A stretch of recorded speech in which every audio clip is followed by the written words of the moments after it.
The two people I trusted most in this world were planning to destroy me together, and they were lying in the same bed while they did it. My wife of 18 years, Rebecca, and my best friend of 30, Nick Farrow. The man who stood beside me at my wedding and held my newborn daughter and built a company with me from a pickup truck and a dream. The two of them, together.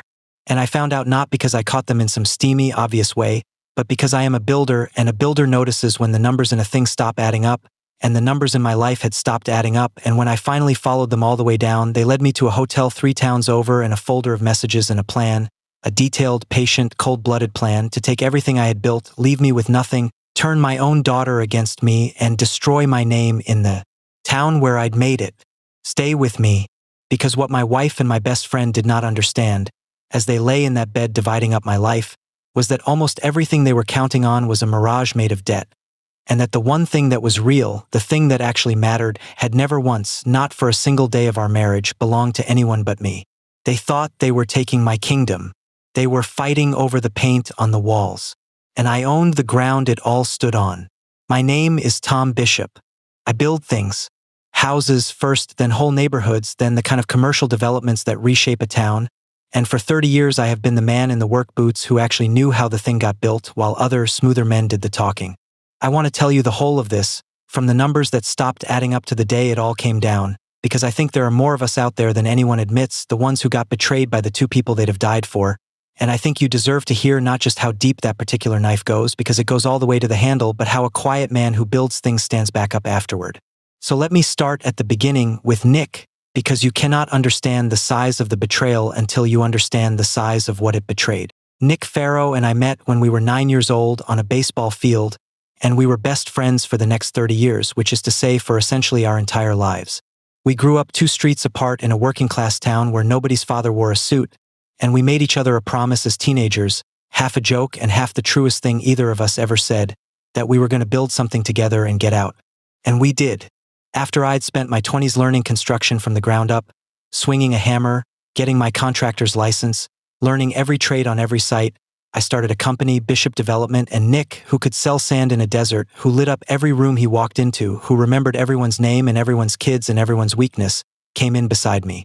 I built and Nick sold. I was the substance and Nick was the shine, and for a long time it was the most beautiful partnership you can imagine, because we each had exactly what the other lacked and we trusted each other completely, the way you can only trust someone you've known since you were 9. I would have given Nick a kidney without a second thought. I nearly gave him something more valuable than that, which was everything, and the only reason I didn't is a story I'm going to tell you, and it's the reason I'm not destitute today. Let me give you one thing about Nick and me so the size of what he did lands the way it landed on me. When we were 19, my father died suddenly, a heart attack on a job site, and I had nobody. My mother had passed years before and I was an only child, and I sat in a funeral home alone at 19 not knowing how I was going to pay for any of it. And Nick, 19 years old, working a minimum wage job, showed up with every dollar he had saved, $1,100, his entire savings toward a car he'd been dreaming about for 2 years. And he put it in my hand and he would not take it back. And when I protested, he said, "Tom, you're the only family I've got left too. This is what family does." And he stood next to me at my father's grave. And for 30 years I believed that the boy who emptied his savings account for my father's funeral was the truest friend a man could have. I paid him back the $1,100 many times over across the years, in money and in a partnership and in a life, but I never stopped feeling that debt, the debt of a man who showed up when I had no one. That is who Nick was to me. That is the 30 years he betrayed. When people ask me how I didn't see it coming, that's my answer. I didn't see it coming because I was looking at a 19-year-old putting his car money in my hand at my father's funeral. And you do not audit a man like that. You cannot, because if you audit the person who stood next to you at your father's grave, then nothing in the world is safe. And I would rather have been betrayed than have lived as the kind of man who watches the friend who did that for him. I don't regret trusting Nick. I regret that Nick became someone who could be trusted and then chose, decades later, to become someone who couldn't. Those are different griefs, and the second one is worse. I met Rebecca 15 years into that friendship when the company was starting to really take off, and she was the most alive person I had ever met, quick and funny and beautiful in a way that made rooms reorganize themselves around her. And I could not believe, genuinely could not believe, that a man like me, a builder, a work boots man, got to be loved by someone like her. We married. Nick was my best man, of course, and he gave a toast that made the whole room cry and laugh at the same time, about how he'd known me since we were 9 and he'd never seen me happy until Rebecca, and everyone said it was the best toast they'd ever heard, and it probably was, because Nick could do that. Nick could reach into a room and find its heart and hold it in his hand. I know now that some of the men who can do that are not using a gift. They are using a weapon. But I didn't know it then. Then I just thought I was the luckiest man alive, with the best friend and the best wife a man could have, and a company we were all building together, because Rebecca came into the business too, running the design and the marketing and the public face of it. And for years the three of us were a team, Tom and Becca and Nick, and it felt, God help me, it felt like a family. Felt like everything. I want to give you one memory of Rebecca from the good years, not because she deserves to be remembered kindly after what she did, but because you cannot understand what was taken from me unless you know it was real, at least to me, at least once. Early in our marriage, before Emma, we bought a wreck of an old house to fix up ourselves, and we spent a whole summer of weekends tearing out plaster and sanding floors, covered in dust, broke, happy, and one night we were too tired to go anywhere, so we spread a blanket on the bare subfloor of what would become our bedroom and ate takeout by the light of a work lamp. And Rebecca looked around at the studs and the wires and the mess, and she said, I love that you can see what this will be. I can only see the mess. You look at a wreck and you see the house. And I told her that was the whole trick of my whole life, learning to see the finished thing inside the wreck.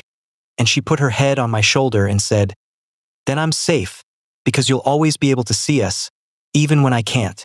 I have thought about that sentence 10,000 times since, because it turned out to be the cruelest thing anyone ever said to me, though she meant it sweetly at the time, or I believed she did. You'll always be able to see us, even when I can't.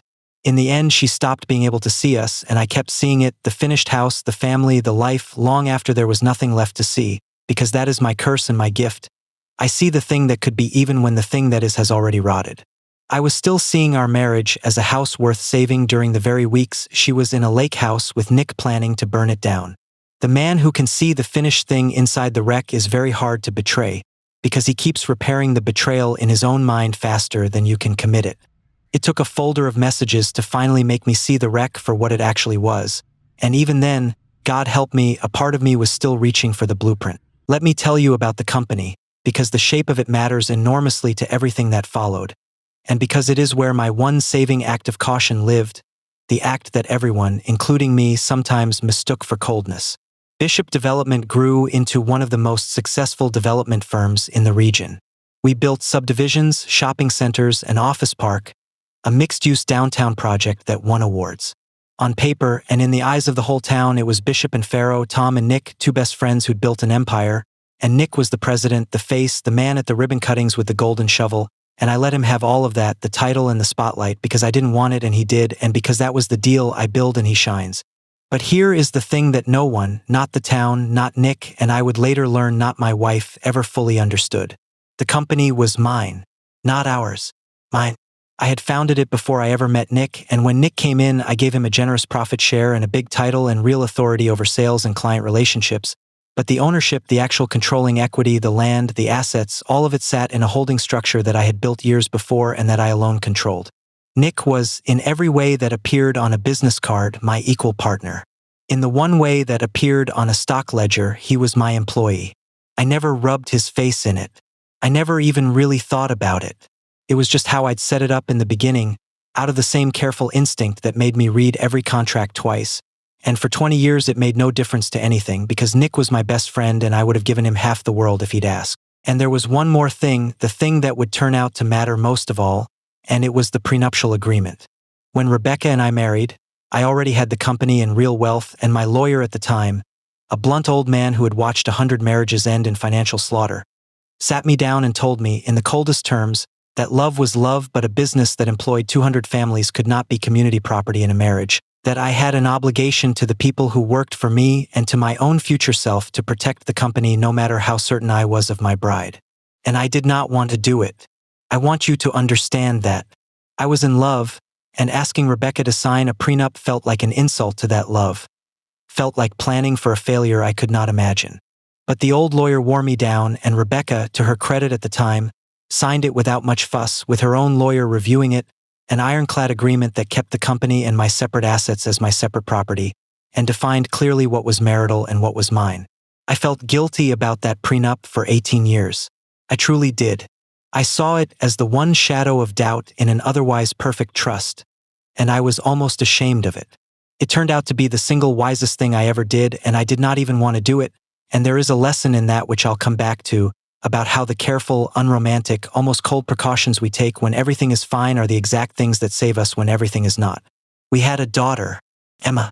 She is 16 now, and she is the best thing I have ever built, better than any building, and she is the reason that even in the worst of what I'm about to tell you, I never once let myself become cruel, because a cruel man is not a father a daughter can be proud of, and being a father Emma could be proud of mattered to me more than any revenge. Remember Emma.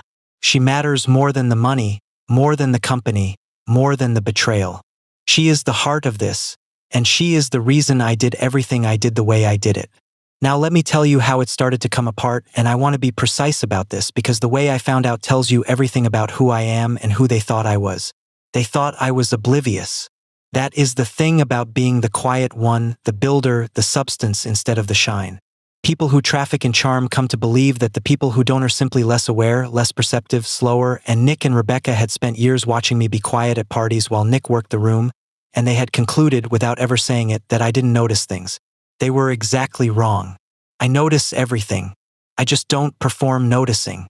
And what I noticed about 18 months before the end was that the numbers in my company had started to lie to me. It was small at first, the way it always is.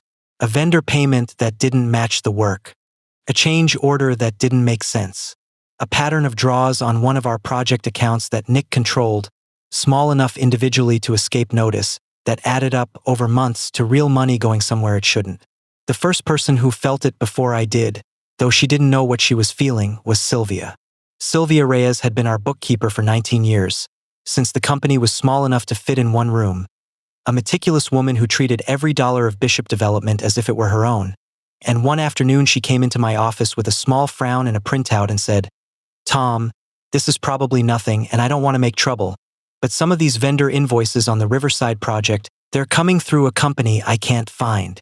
No website, no real address, and the amounts are all just under the level where they'd need a second signature. It's probably fine.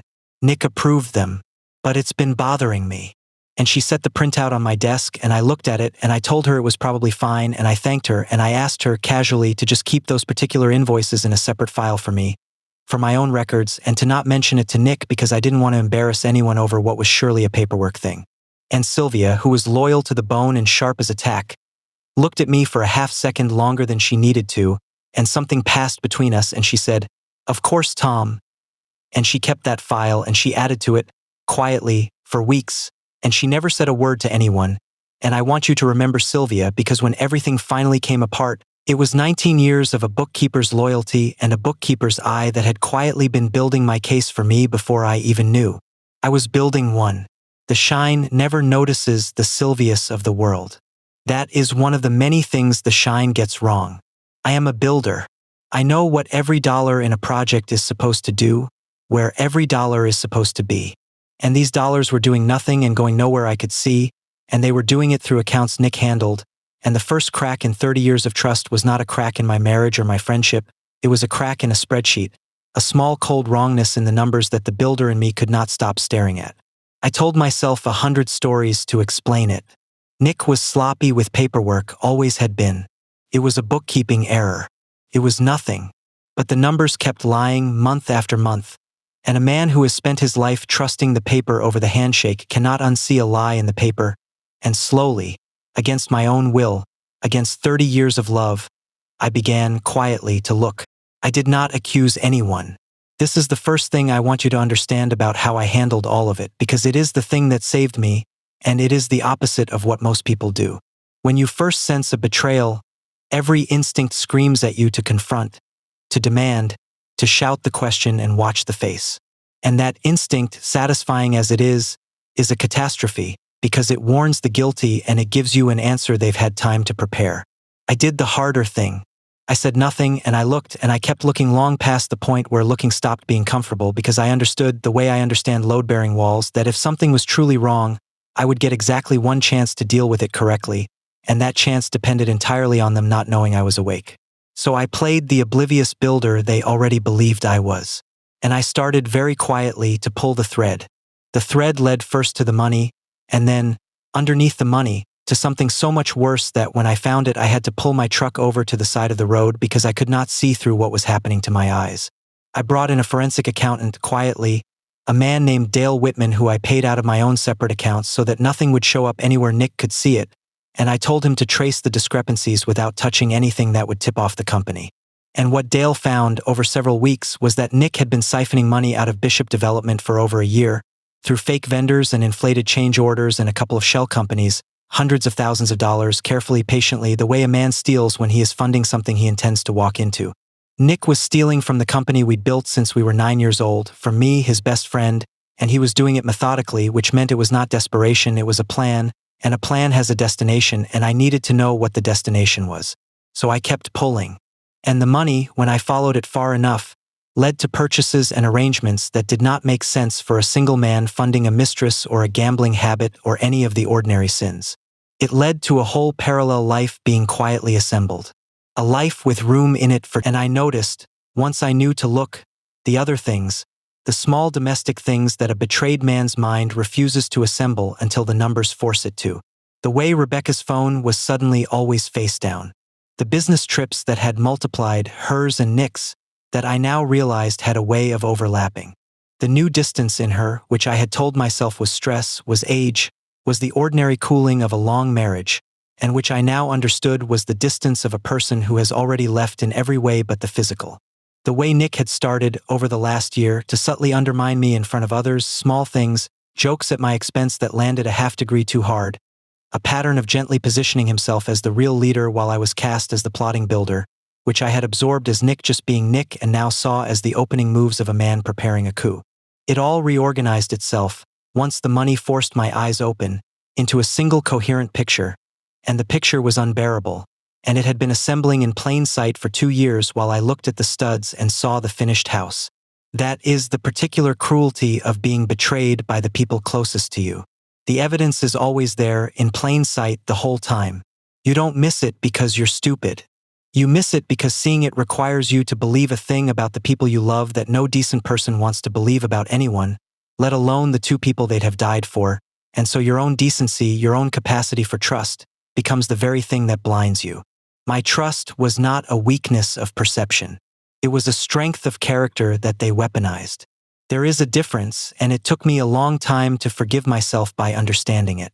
I did not want to believe the thing the evidence was starting to shape itself into. I want to be honest about that. Some part of me, following that trail, already knew and refused to know the way you can both know and refuse to know a thing at the same time, and I kept telling myself that the money and the marriage were separate problems, that Nick was betraying the company but that my home, my Rebecca, my Emma, those were still solid ground. And then Dale Whitman, who was only supposed to be looking at the company books, called me one evening and said, in the careful voice of a man who knows he is about to change someone's life, "Tom, I need to show you something and I need you to be sitting down when I do, and I'm sorry because this stopped being just about the money a while ago, and I think you already know that, and I think you sent me looking because some part of you needed someone else to find it first." He was right. That is exactly what I had done, though I hadn't let myself see it. I had sent a stranger to find the thing I could not bear to find myself. I met Dale Whitman the next morning in a diner on the edge of town, a place where no one knew me, and he had a folder, and he slid it across the table with the gentleness of a man handling something that was about to detonate, and he said, "Take your time, and I'm sorry, Tom. I've done this work for 20 years and I never get used to this part." And I opened the folder, and there it was, the lake house, deeded through a shell company that Nick's stolen money had funded. A house I had never seen, purchased for a life I was not part of. Bank records showing accounts in Rebecca's name that I had never known existed, fed by the same streams. And then the messages which Dale had come across because financial trails and message trails braid together, and I made myself read them, sitting in that diner booth with a cup of coffee going cold in my hand, and I read my wife of 18 years and my best friend of 30 planning their life and my ruin in the same breath, casual, affectionate, cold, calling me by name, discussing me the way you discuss an obstacle, a problem to be managed, a man to be handled. There is a specific thing that happens to your body when you read the 2 people you love most in the world discussing your destruction in the tone people use to plan a vacation. It is not like the movies. You do not shout or throw the folder. You go very quiet and very cold, and the diner sounds get far away, and your own hands look like they belong to someone else, and you understand in a slow, terrible wave that the life you thought you were living and the life you were actually living were two different lives, and that you had been the only person at your own dinner table who did not know which one was real. I read every page. I made myself read every page because I am a builder, and you do not build on a wound you refuse to look at. You build on the truth no matter how much it costs to look at it.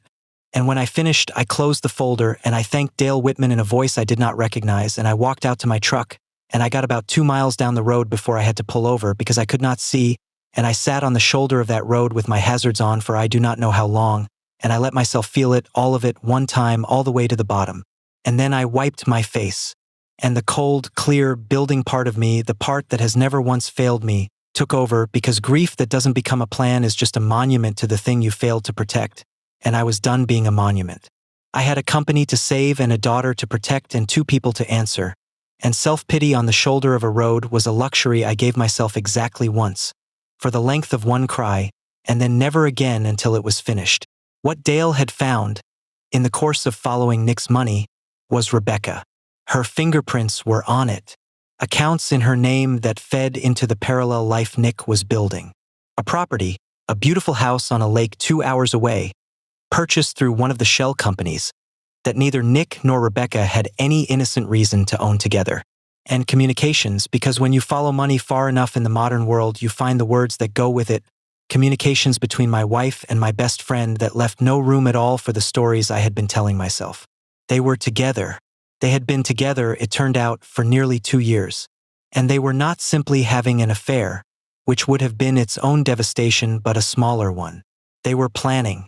The 2 of them, my wife and my best friend, the 2 people I trusted most in the world, had been lying in a bed I paid for, building a future that consisted of taking everything I had, and they had a plan, and the plan was patient and detailed and cold, and it was designed to leave me not just heartbroken but destroyed, financially ruined, professionally disgraced, and alone. That if you have listened this far, let me stop and ask you the question I sat with on the side of that road, because I need to know how you would have answered it, and it is not the simple question it sounds like. When you discover that the 2 people you love most have been betraying you together, and you hold the first threads of the proof, do you confront them and reclaim your dignity in that instant? Or do you swallow it and keep pretending to be asleep and let them keep building a plan you now intend to turn against them? Every cell in my body wanted to drive home and end it that night, to throw the evidence on the table and watch their faces. But I had learned, from the numbers, from 30 years of building, that the satisfying move and the winning move are almost never the same move. Tell me in the comments what you would have done. Because I made a choice on the side of that road that cost me weeks of the worst pretending a human being can do, and it is the only reason I am not destitute and disgraced today. Stay with me and I'll tell you what it cost and what it bought. Let me tell you what their plan actually was, because you need to understand its cruelty to understand why I did what I did. It was not enough for them to simply be together. If Rebecca had come to me and said, "Tom, I've fallen in love with Nick. I'm sorry. I want a divorce," it would have shattered me, but it would have been human, and I would have grieved it and let her go and kept my dignity and my company and my name. That is not what they planned. What they planned, what the messages laid out in that cold detail, was a coordinated destruction. Rebecca would file for divorce, but first they would establish a narrative over months that I was unstable, that I was drinking, that I was difficult and erratic and possibly worse. A narrative to break the prenup by claiming I'd been cruel or that the marital estate had been mismanaged, and to win Emma, my Emma, to their side and against me. Simultaneously, Nick would use the chaos of the divorce and the manufactured doubts about my stability to move against me in the company, to position himself, the beloved president, the face everyone trusted, as the steady hand who had to step in and take control while poor Tom fell apart. They would take the marriage, the company, the daughter, and the reputation all at once in a single coordinated blow, and they would end up together wealthy, respected, running my company and raising my daughter in a lake house bought with money stolen from me, and I would be the disgraced, unstable ex-husband who lost everything because everyone knew, because they'd made sure everyone knew that he'd fallen apart. That was the plan. That was what the 2 people I loved most had been building in bed for 2 years. There was one message in Dale's folder that I could not stop rereading, not because it was the most incriminating, but because it was the coldest, and it told me everything about what my wife had become. Rebecca had written, to Nick, about the timing of it all, about when to file and how to manage Emma's reaction, and she had written, about our daughter, about our 16-year-old. She'll be upset at first, but she'll adjust. Kids always do. And once she sees Tom falling apart, she'll come around on her own. Once she sees Tom falling apart. My wife was not just planning to leave me. She was planning to manufacture my collapse, to stage it. And she was counting on the spectacle of her own daughter's father breaking down as a tool to win the daughter's loyalty.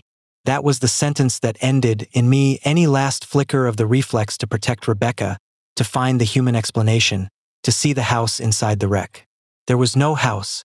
A person who can write that sentence about her own child has become something I no longer recognized and no longer needed to understand. And it hardened my resolve about one thing above all others, which was that Emma would never ever see me fall apart, that whatever it cost me, my daughter would see her father steady, because Rebecca had made my steadiness a strategic necessity as well as an act of love, and I intend for the rest of my life to make sure that the one thing that woman planned for, my public collapse, is the one thing she never got to see. Now you understand why I didn't just drive home and confront them. You do not answer a plan that patient and that cruel with a single night's rage. You answer it with something better. So I went home that night, and I want you to understand what I did, because it was the hardest thing I have ever done, and I am not sure I could do it again.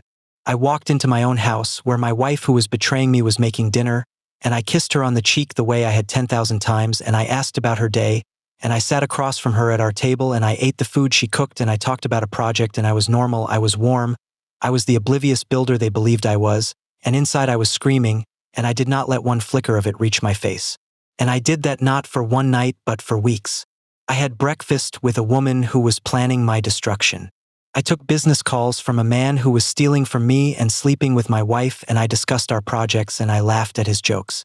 I hugged Nick Farrow, my best friend since we were 9 years old, knowing everything, and I let nothing show because I understood that every day I could keep them believing I was asleep was a day I could use to make sure that when they finally moved, they moved onto ground I had already mined.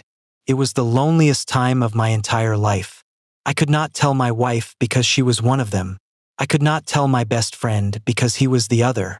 The two people a man turns to in the worst moment of his life were the authors of that moment. So I turned to no one, and I planned alone, and I smiled at my betrayers over dinner, and if you have ever had to be kind to someone who was destroying you, you know exactly the specific hell of those weeks, and I am sorry because it means you have lived it too. There was one day in those weeks I will never forget because it was the day I understood I could survive anything. Nick and I had a long-standing quarterly ritual, a fishing trip, just the two of us, a whole day on the water that we'd kept up for 20 years, and it fell during those weeks, and I could not cancel it without raising suspicion, so I went. I spent an entire day alone on a boat with the man who was stealing from me and sleeping with my wife, and I baited hooks beside him, and I ate the sandwiches he'd packed, and I laughed at his stories, and I asked about his life, and the whole time I knew, and he did not know I knew, and I watched him be warm and funny and completely at ease with me, my best friend of 30 years, performing our friendship flawlessly while he plotted my ruin, and I realized, watching him, that he was not even conflicted. There was no guilt in him, no strain, no crack. He could sit on a boat with me all day, the man he was destroying, and feel nothing but the pleasant ease of a con man whose mark suspects nothing. And that was the moment I stopped grieving Nick, really, because I understood that the Nick I was grieving, the one who put his car money in my hand at my father's grave, was already gone, had been gone for who knows how long, and the thing sitting across from me in the boat wearing his face was a stranger who had simply never bothered to tell me the friend had died. You cannot mourn forever a person who is comfortably eating a sandwich next to you while planning your funeral. At some point the grief has to turn into something colder and more useful, and mine turned on that boat, and I caught 3 fish that day, and I smiled, and I never let him see a thing, and when he dropped me off he hugged me and said, "Same time next quarter, brother." And I said, "Wouldn't miss it." And I meant something by it he would only understand much later. The hardest single hour, though, was not the boat. It was our wedding anniversary, which fell squarely in the middle of those weeks, and which I could not skip without raising an alarm. So I took my wife to dinner, to the same restaurant we'd gone to every anniversary for 18 years, and I sat across a candlelit table from the woman who had written that she was waiting for our daughter to watch me fall apart, and I gave her a gift, and I toasted 18 years, and I watched her perform love back at me, and it was the most surreal and sickening hour of my life. 2 people at a beautiful table, each holding a secret capable of destroying the other, except she thought only. She was holding one. At one point she reached across the table and took my hand and said, 18 years, Tom. Can you believe it? I'm so grateful for our life. I'm so grateful for our life. And I looked at my wife, and I squeezed her hand, and I said, so am I, Becca. I wouldn't trade a day of it. And I meant something she couldn't hear, which was that every one of those days was now evidence, that the life she claimed to be grateful for was the life she was dismantling, that I was memorizing this performance the way you memorize the face of someone at their own trial. I do not know how I got through that dinner without my face betraying me. I think I got through it because a builder learns to keep working steadily while the structure groans, because panic gets people killed on a job site and steadiness saves them, and I had been steady on collapsing structures my whole working life, and I simply applied the same discipline to the collapse of my marriage, held my face like a load-bearing wall, and did not let it crack until I was alone.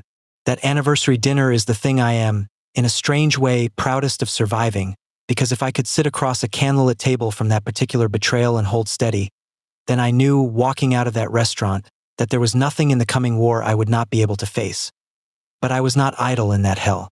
I was building the way I always build, quietly, one verified layer at a time. And here is what I built, and it is the part where you learn why the smooth ones so often lose to the quiet ones in the end.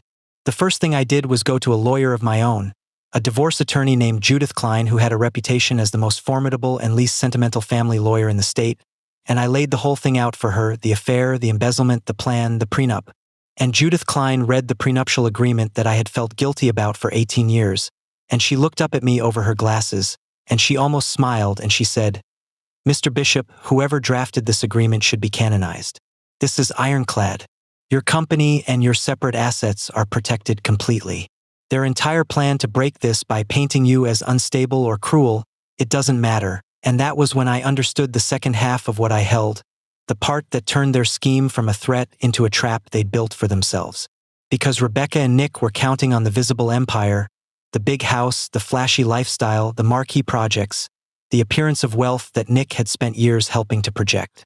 But I am a developer, and developers know a secret that ordinary people don't, which is that the visible signs of wealth are very often the most heavily mortgaged things a person owns. The big house was leveraged to the ceiling. The lifestyle ran on debt that made sense only as long as the business threw off cash. The marquee assets everyone could see were encumbered, pledged, borrowed against. On paper, the marital estate that Rebecca was preparing to claim half of was, once you netted out the debt, worth a fraction of what it appeared to be. And the real wealth, the unencumbered wealth, the land bank I had quietly assembled over 20 years with the separate property proceeds of my separate property company, the clean equity, the actual money, was not marital at all. It was mine, protected, invisible, held in the same careful structure I'd built out of the same careful instinct that made me sign that prenup I was ashamed of. Rebecca and Nick were about to go to war for half of a Mirage. They wanted to divide the paint on the walls. I owned the ground, and the ground was not on the table, and they didn't even know the ground existed. Judith Klein was not a warm woman, and that was exactly what I needed, because everyone else in my life at that moment was either a betrayer or a person I was protecting, and Judith was neither.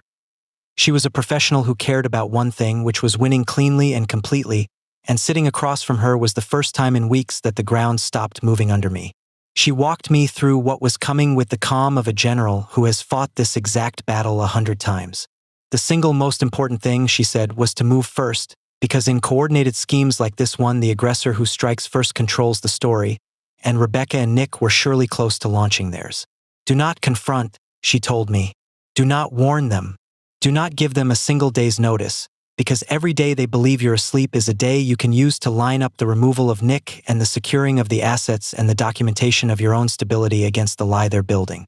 Keep a quiet, dated record of your own life during these weeks, she said, your steadiness, your sobriety, your normal functioning, so that when they try to paint you as unstable there is a wall of contemporaneous fact standing against it.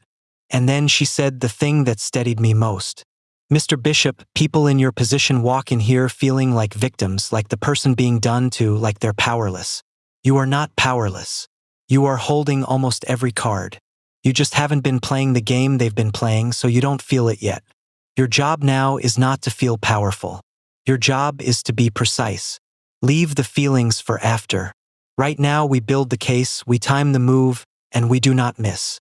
It was the exact counsel I needed, delivered without a gram of sentiment by the one person in my life who had no stake in my heart, only in my victory, and I walked out of her office, for the first time since the folder, feeling not like a man whose life was ending, but like a man with a plan. And then there was Nick, and Nick was the one who had truly destroyed himself because Nick had committed crimes. An affair is not a crime. A divorce is not a crime. But embezzling hundreds of thousands of dollars from a company in which you are an officer, defrauding it through fake vendors and shell companies, breaching every fiduciary duty you owe, that is a crime, several crimes, and I had a forensic accountant's meticulous, documented proof of every dollar of it. Nick's plan had been to seize control of my company in the chaos of my supposed breakdown. But Nick could not seize control of a company he did not own, and he did not own it, he had never owned it, he was in law my employee no matter what his business card said, and I could remove him with a signature. And when I removed him, I could hand the documented proof of his embezzlement to the authorities and to the firm's bonding companies and lenders, and Nick Farrow, the beloved president, the man with the golden shovel, would not just lose the company and the woman, he would lose his freedom and his name, and the "we just fell in love" story that he and Rebecca were planning to sell the town would collapse under the weight of the calculated, criminal, 2-year financial predation that lay underneath it. They wanted to control the narrative. I held the one fact that no narrative could survive. It was never a love story. It was a heist.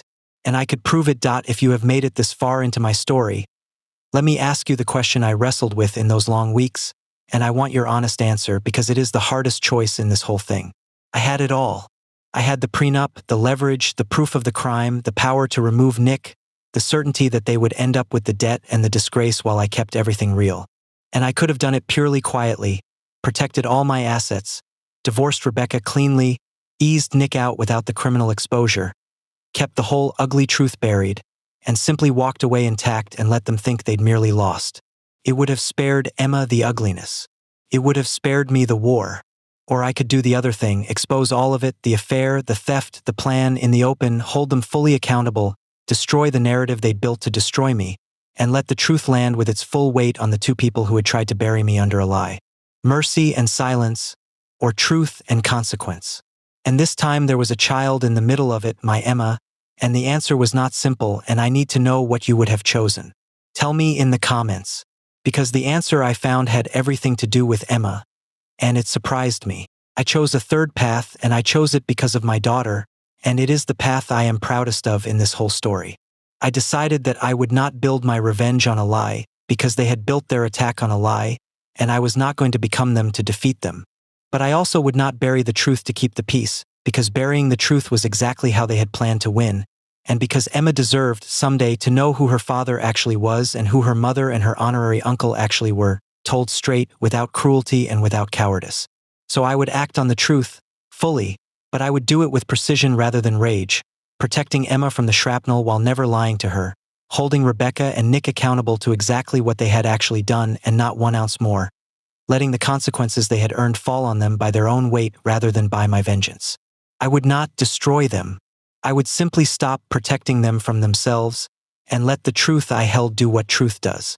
And I would make sure that when the dust settled, my daughter had a father she could be proud of, standing in the wreckage not as a broken man and not as a monster, but as the one person in the whole affair who had told the truth and kept his dignity. I moved before they did, and moving first was everything. Judith Klein had warned me that in these coordinated schemes, whoever files first often controls the narrative, and that Rebecca and Nick were surely close to launching theirs, the slow poison about my stability, the groundwork for the divorce and the coup. So I did not wait to be attacked. On a Monday morning, everything happened at once, the way I had planned it, the way you set off a controlled demolition, every charge timed. First, before dawn, I secured the company. With a single set of documents that Judith and my corporate lawyer had prepared, I formally removed Nick Farrow from every position of authority at Bishop Development, which I had the absolute legal right to do because I owned it, and I locked him out of every account and system, and I did it quietly and completely before he was even awake. I was at the office at 4 in the morning that Monday, with my corporate attorney and a locksmith and 2 people from our IT company, and by the time the sun came up, Nick Farrow's access to Bishop Development had ceased to exist. His keycards were dead, his passwords were void, his authority was formally revoked in signed and filed documents. His name was removed from every account. I did it without drama and without an audience, the way you shut off the water to a house before you open the wall, because I did not want a scene, I wanted a fact, accomplished and irreversible before the other side even knew the day had started. And I gathered the senior people, the ones who ran the actual work, Sylvia and the project managers and the site supervisors, the substance people, my people, and I told them plainly and without melodrama that Nick was gone, that there had been serious financial misconduct, that the authorities were involved, and that their jobs and the company were safe because the company had always been on solid ground they couldn't see.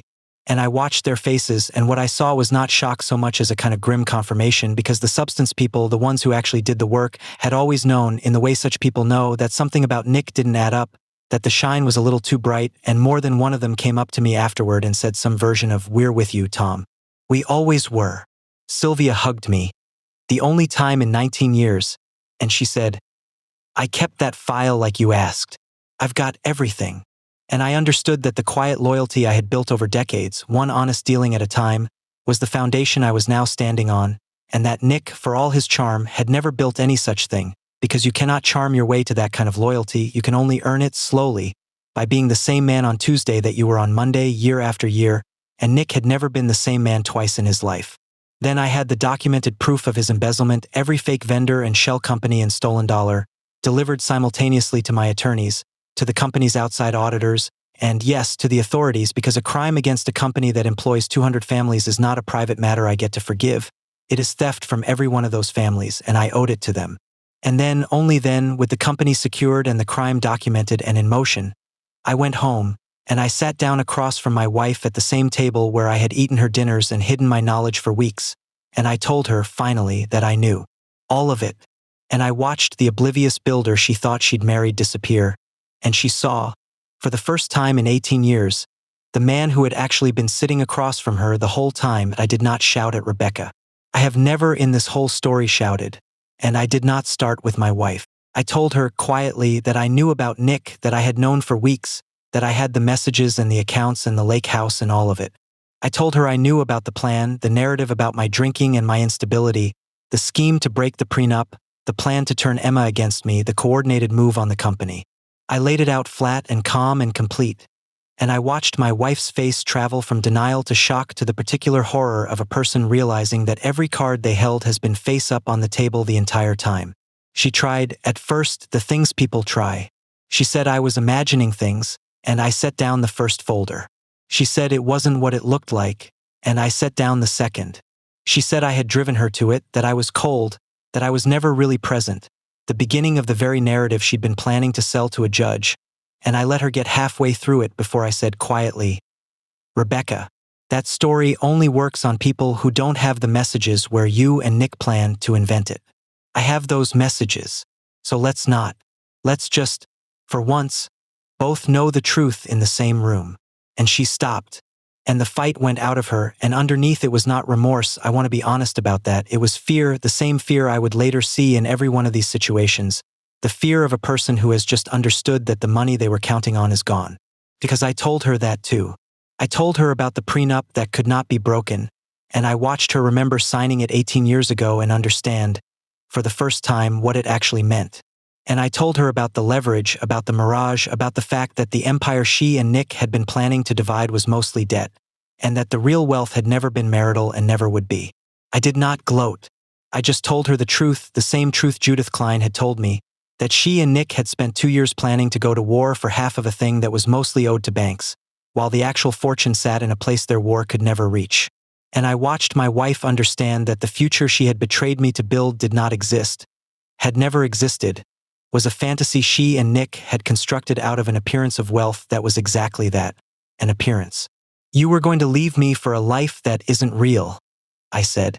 "You threw away 18 years and our family for a lake house bought with stolen money and a fortune that's mostly a mortgage. I almost feel sorry for you, Rebecca. You didn't just betray me. You got robbed doing it, and the person who robbed you is the person you did it for." And then I told her about Nick, about the crime, about the fact that by that morning it was already out of my hands and in the hands of the authorities, and I watched her understand the final piece, which was that the man she'd chosen, the smooth one, the shine, was not going to be a wealthy, respected partner running my company. He was going to be a defendant, and that whatever future she had imagined with Nick Farrow was now a future with a man facing prosecution for embezzlement. A man who had lost the company and the reputation and the freedom that had made him attractive in the first place. Because Rebecca, I understood in that moment, had never really loved Nick either. She had loved what Nick appeared to be, the shine, and the shine was about to go out, and she was going to be left holding nothing but the wreckage of two men, the one she'd betrayed and the one she'd betrayed him for. At the very end of that conversation, my wife looked at me across our kitchen table, and the mask was fully off now, and she asked me the question that told me the final truth about who she'd become. She did not ask how I could forgive her, because she was not seeking forgiveness. She did not ask about Emma, because in that moment Emma was not on her mind. She asked, in a small flat voice, "So what do I get? What do I get? 18 years of marriage, a family, a daughter asleep upstairs, the whole of a shared life in ruins on the table between us." And my wife's question was, "What do I get?" And I understood that this was who she had been becoming for years while I was seeing the house inside the wreck, that somewhere along the way Rebecca had quietly reduced our entire life to a transaction and had simply been waiting for the payout, and that the woman I had married, if she had ever fully existed, was long gone, replaced by someone who could sit in the wreckage of her family and ask what she was owed. And I said quietly, "You get what the prenup says you get, Rebecca. You get what's fair, which is a great deal less than you gambled for, and a great deal more than you were planning to leave me. And you get to live the rest of your life knowing that you had something real, a family, a daughter who loved you, a husband who saw a house where you only saw a mess, and you traded it for a mirage and a criminal because you decided that what you could get was more important than what you already had. That's what you get. I hope it was worth it." And she had no answer, because there was no answer, because we both knew it had not been worth it and never could have been. And I stood up from the table where I had eaten 18 years of dinners, and I went upstairs to check on our daughter, and I left my wife sitting alone in the kitchen with the wreckage and the question and the answer she did not want to hear. And that was the last real conversation Rebecca and I ever had that was not conducted through lawyers. Nick's collapse was total, and it was, of everything, the one I felt most, because 30 years is 30 years, and you cannot cut a friendship that old out of yourself without bleeding, no matter what the man did. He tried, when he realized he'd been locked out, to fight, to spin, to call in the relationships he'd spent his life building, the charm, the shine, the thing that had always worked. But charm does not work on a forensic accountant spreadsheet, and it does not work on a bonding company that has just learned its principal has been defrauding his own firm, and it does not work on a prosecutor. The relationships Nick had built, the ones he'd assumed were loyalty, revealed themselves to be exactly what such relationships always are, convenience, and they evaporated the instant Nick became dangerous to be near. The company's lenders and bonding partners, when they learned the truth, stood by me because they had always, underneath the show, trusted the builder over the talker, the substance over the shine, and they said so in so many words, which told me something I'd never quite let myself know, which was that the town had understood the real shape of Bishop and Pharaoh better than I'd given it credit for. Nick lost everything. The company, which was never his. The woman who had never really loved him, only his shine. His freedom in time to the consequences of his own crimes. And his name in a town where his name had been everything, because there is no charming your way out of the documented theft of 200 families' livelihoods. The smooth man ended with nothing, and he ended with nothing because the whole of what he was had always been borrowed, the charm, the trust, the appearance of partnership, and when the truth came, there was nothing underneath it to hold, because Nick had never built anything real in his life. He had only ever stood next to the things I built and shined.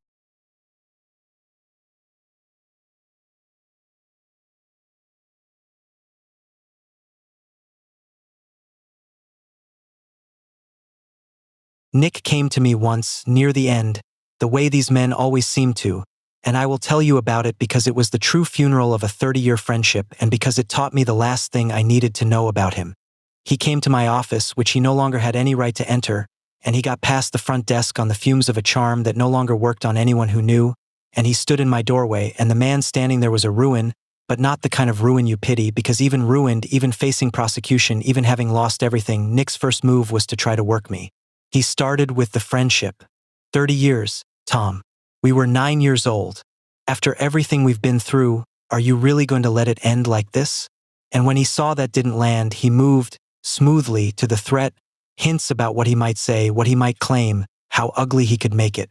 And when that didn't land either, he did the thing that finally killed the last of my grief. He got to what he'd actually come for, which was money, a settlement, a payoff to make the criminal exposure go away. And I understood that Nick had not come to apologize or to grieve or even to rage. Nick had come to run one more play, because running plays on people was the only thing Nick had ever actually known how to do. And I looked at my best friend of 30 years, the boy who put his car money in my hand at my father's grave, and I felt the grief finally close over completely, and I said, "Nick, I'm going to tell you something true one time, for the sake of the boy you used to be, and then you're going to leave. You put $1,100 in my hand when we were 19 and I never forgot it. Not for one day of 30 years, and if you had ever, even once in the last 2 years, come to me as that person, as my friend, and told me the truth that you'd fallen in love with my wife, I would have been destroyed, but I would have grieved you as a friend and let you go. Instead, you chose to steal and scheme and try to destroy me and turn my daughter against me. You didn't just betray me, Nick. You murdered the boy who gave me his car money so you could rob the man he grew up to stand next to. I'm not the one ending our friendship.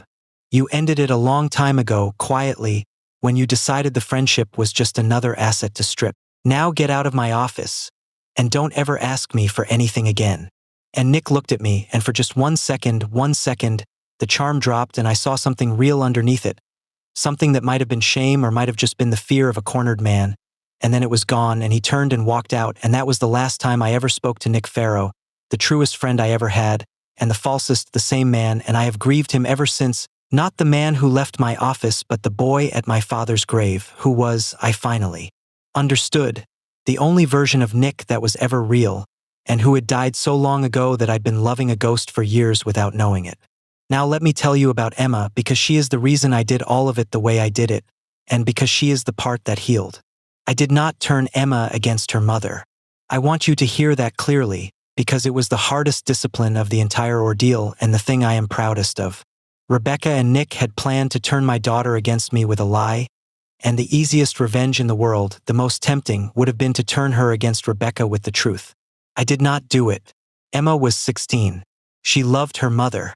And I decided that whatever Rebecca had done to me, Emma was entitled to her own relationship with her own mother, and to discovering the truth in her own time, at her own pace, in a way that did not use her as a weapon in her parents' war. So I protected Emma from the ugliest details. I never said a cruel word about her mother in front of her. When Emma asked me, frightened and confused, why everything was falling apart, I told her only that her mother and I were not going to be married anymore, that it was grown-up things that were not her fault and not her burden, that I loved her more than anything on this earth and that would never, ever change, and that she did not have to choose sides because I would never ask her to. And I meant it, and she felt that I meant it, and that, in the end, is what protected our relationship through all of it. Children can feel the difference between a parent who is telling them a hard truth gently and a parent who is using them. Rebecca and Nick had planned to use Emma. I refused to, and Emma felt the difference, and it was the difference that saved us. There was one night, early in the collapse, that tested that resolve to its limit. Emma came into my study late, unable to sleep, and she sat down and she said, in a small, scared voice, "Dad, is this my fault? Did I do something?" And it took everything I had not to weep, because there it was, the thing children do, the way they reach for the blame because being at fault is somehow less frightening than being powerless. And I understood in that moment exactly how easy it would be, and how tempting to redirect that pain, to say, "No, sweetheart, it's not you, it's your mother, let me tell you what your mother did." The truth was right there, and it would have felt, for one instant, like relief, and it would have poisoned my daughter's heart against her mother for the rest of her life, and it would have made me, in that instant, into a man using his child as a weapon in his war, exactly what Rebecca and Nick had planned to do to me. So I did the hard thing. I got down on the floor in front of my 16-year-old and I took her hands and I said, "Emma, look at me. This is not your fault. Not one atom of it. This is a grown-up thing between your mom and me, and it has nothing to do with you. And both of us love you completely, and that will never change, and you never have to choose. Your only job in this is to be 16 and to let me carry the rest. That's the deal. That's always been the deal." And she cried, and I held her, and I did not say one word against her mother, and it was one of the hardest things I have ever done. Harder than the boat, harder than the folder, because the truth was sitting right there offering itself as a comfort, and I turned it down for my daughter's sake. And I have never once regretted it, because that night is the reason that when Emma did learn the truth later on her own, she learned it about her mother from the world and about her father from experience. And the experience was of a man who protected her even when it cost him, and there is no lie Rebecca could ever have told that would survive contact with that. Emma figured out the truth on her own, in time, the way children of 16 do, because the world is not sealed and people talk and a smart girl puts things together. She came to me one evening, months into all of it, and she was crying, and she said, "Dad, I know what Mom did, and I know what Uncle Nick did, and I know you knew for weeks before you did anything, and you never once said a bad word about her to me, even though you could have, even though it would have been true." And she put her arms around me, and she said, "You protected me even from the truth about my own mom, because you didn't want me to hurt. Who does that?" And I held my daughter and I said, "A father does that, Em. That's the whole job. That's the only job that matters." And in that moment, I understood that I had won the only thing I had actually been fighting for the entire time. Not the company, though I kept it. Not the money, though I protected it. Not even the satisfaction of watching Nick and Rebecca collapse under the weight of their own scheme, though I will not pretend that satisfaction wasn't real. What I had fought for, without fully knowing it, was to come out of the worst betrayal of my life as a man my daughter could be proud of. And I had, and she was, and that was worth more than everything else combined.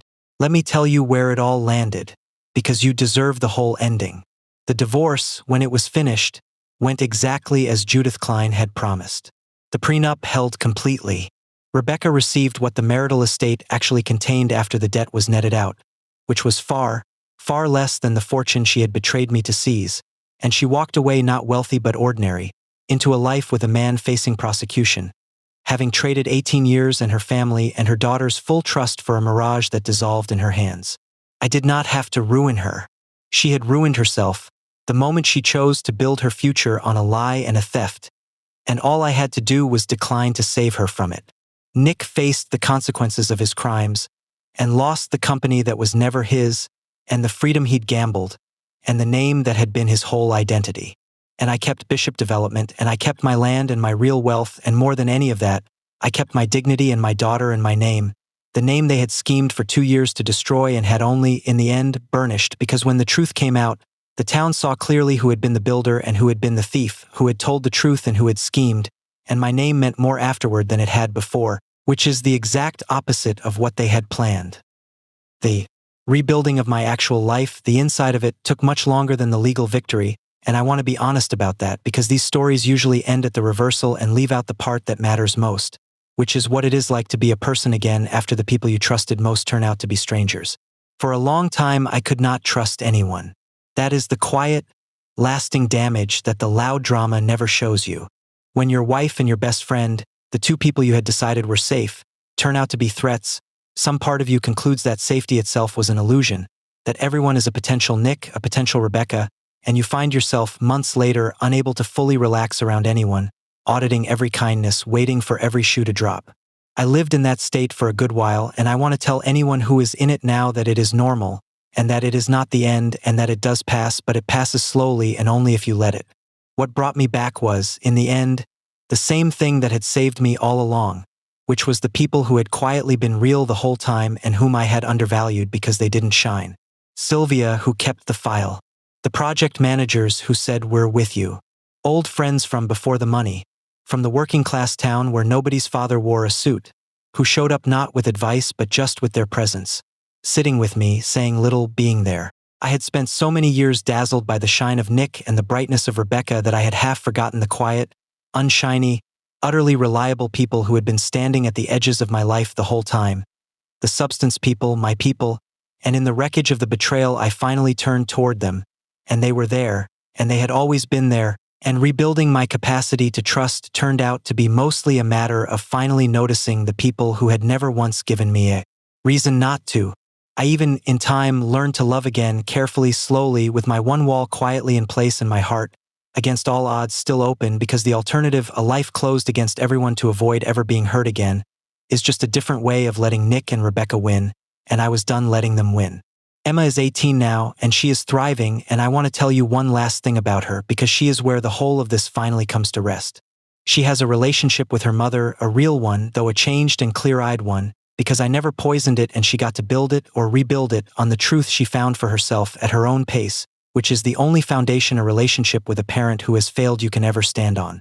And she has a relationship with me that is the deepest thing in my life, deeper even than it was before, because we went through the fire together and she watched, up close, at exactly the age when a person is deciding what kind of adult to become, She watched her father get betrayed by the two people he loved most and respond not with cruelty, not with collapse, not with lies, but with steadiness and truth, and a fierce refusal to let the ugliness touch her. She told me, not long ago, as she was getting ready to leave for college, "You know what you taught me, Dad? Not with words, just by how you did it. You taught me that you can lose almost everything and still be exactly who you are. That nobody can make you into something small unless you let them." And I thought, standing there watching my grown daughter say that if the price of teaching her that lesson was the 2 worst years of my life, it was somehow still a bargain because that lesson will outlast me, will steady her through betrayals of her own that I won't be there to shield her from. And that is the only kind of inheritance that actually matters, the kind you can't put in a prenup or a holding company, the kind that can only be handed down by being watched, in the worst moment, doing the right thing. Rebecca and Nick tried to take everything I had. They accidentally helped me give my daughter the one thing I most wanted her to have, which was the sight of her father unbroken. I did not plan that, but I'll take it. Of everything I kept, I think I'll take that. My name is Tom Bishop. I want to tell you what I learned, and it is the only thing I have to give you at the end of all this, and it is hard one, and it is true. The deepest betrayal in the world is not betrayal by an enemy. An enemy betraying you barely qualifies as betrayal at all. It is just an enemy doing what enemies do. The betrayal that goes all the way to the bone, the one that can actually break a person, is betrayal by the 2 or 3 people you had decided were safe, the ones you stopped guarding against because guarding against them felt like an insult to the love. My wife and my best friend could destroy me precisely because I had given them the keys, dropped every defense, stopped watching, because that is what love and friendship are. They are the choice to stop watching. And here is the terrible, necessary thing I learned. The choice to stop watching is right. It is what makes love love, and you should keep making it. You should keep loving people fully and dropping your defenses, because a life spent guarding against everyone is not a life. But, and this is the whole of the wisdom I have to offer, you keep always quietly, unromantically, out of sight, one wall standing. Not a wall of suspicion. A wall of structure. The prenup you're ashamed of. The ownership you never rub in anyone's face. The account they don't know about. The careful thing you set up when everything was fine and everyone was trustworthy. The thing that felt cold and disloyal to build. That thing is not a betrayal of your love. It is the foundation that lets you love freely. Because it means that if the unthinkable ever comes, it cannot take everything. I loved Nick with my whole heart for 30 years and gave him everything except the one wall. I loved Rebecca with my whole heart for 18 years and gave her everything except the one wall. And the one wall is the reason I am standing here whole instead of destroyed. Love completely. Build one wall anyway. The two are not contradictions. They are how you survive being human among humans. And here is the second thing, the thing about the quiet ones and the shiny ones, because my whole life is a story about that difference. Nick was the shine and I was the substance, and for 30 years the world, and Nick and even a little bit of me mistook the shine for the strength. The charming one, the one who works the room, the one everyone loves, we assume he is the powerful one, and the quiet one in the work boots we assume is the lucky sidekick. But shine is borrowed and substance is owned. Charm is a loan the world can call at any time, and it gets called the instant you actually need it, the instant you become inconvenient, and the charming man discovers that all his relationships were weather, not foundation. The quiet man who actually built the thing, who actually knew how the numbers worked, who actually kept his word to 200 families year after year, that man has something that cannot be called in because he didn't borrow it, he built it. When the storm came, Nick's shine blew away in a week, and my substance held. And it held because substance always holds and shine never does, in the end when it actually counts. If you are the quiet one, the substance, the one they underestimate because you don't perform your worth, hear me, your quiet is not weakness. It is very often the only thing in the room that's real. The last thing is about the truth, and about becoming what they are versus staying what you are. They attacked me with a lie, the lie that I was unstable, cruel, falling apart. The easiest thing, the most satisfying thing, would have been to answer their lie with lies of my own, to become as ruthless and dishonest as they were in order to win. I didn't, and not because I'm a saint, but because I finally understood that the goal was never to defeat them. The goal was to come through it still myself, still a man my daughter could be proud of, still someone who built on truth rather than on lies. They built their whole scheme on a lie and it collapsed because things built on lies collapse. That is simply what they do, given time. I built my response on the truth, on documented facts, on the actual law, on real ownership, on a prenup and a spreadsheet and a daughter I refused to weaponize, and it held because things built on truth hold. That is not a moral platitude.